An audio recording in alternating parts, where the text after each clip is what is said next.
Watch one of the top TikTok doctors react to my most viral video.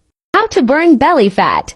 So the first thing you have to understand is that fat is a form of energy in your body. And your body has two energy sources, fat and carbs. And your hormones dictate which energy source you'll use. So how do you end up with all this energy on your belly, but you can't burn it? Glucagon and insulin are two hormones in your body that help with fat burning. When the glucagon is high, your insulin's low. They're like opposites, just like your bicep and your tricep. When your bicep's contracting, you cannot contract your tricep, and vice versa. So when this is high and this is low, you're burning fat. And when your glucagon's low and your insulin's high, you're burning carbs. So now let's say you finished dinner, and your insulin levels went up. Now your glucagon levels went down, and remember what that means. You're now burning the carbs, because you gotta burn the dinner you just ate. However, every food has a different effect on your insulin and glucagon levels. For example, look at the effect of your insulin levels from carbs compared to protein and fat.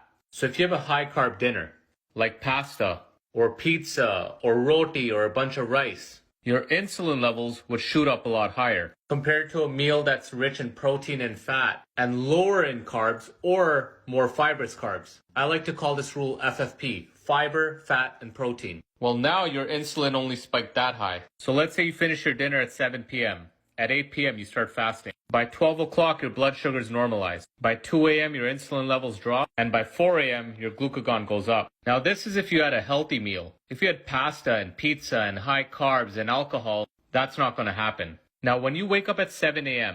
and you just started with a high carb breakfast like this, your insulin goes back up, glucagon goes back down, you don't really burn fat. And the hunger kicks in, you crave more food, and you end up eating even more calories. Now, if you just fast around 11 to 12, you got an extra 4 to 5 hours of fat burning. And if you control the dinner where it's FFP, your insulin levels will come down faster and your glucagon levels will go up faster. And the more fibrous your carbs, the lower the insulin spike. Now, if you follow the FFP rule with every meal, well, now you become a fat burning machine. You're not hungry, your cravings are gone, mentally you're not crashing, and you can do all of this without counting calories. And you could probably maintain a calorie deficit because you're not hungry.